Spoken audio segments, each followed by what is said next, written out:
এখন বাগানে এসে বাগান থেকে গাছ পাকা হাড়ি ভাঙা খাচ্ছি আমরা, একেবারেই গাছ পাকা। আপনারা জানেন যে হাড়ি ভাঙার কালার সাধারণত আসে না, খুব বেশি পাকলে হয়তো কালার আসে। তবে মজার ব্যাপারটা হলো যখন বেশি কালার আসে তখন ওই আমগুলো ভালো লাগে না আমাদের। হাড়ি ভাঙার এটা একটা বিশাল সমস্যা, ভিতরটা একটু নরম হয়ে যায়।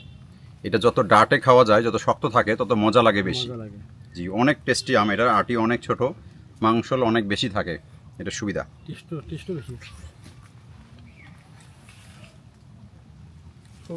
কঠিন টেস্ট।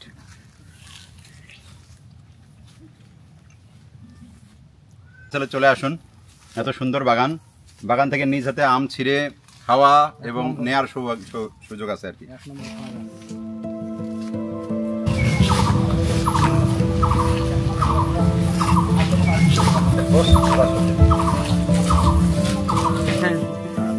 করছে না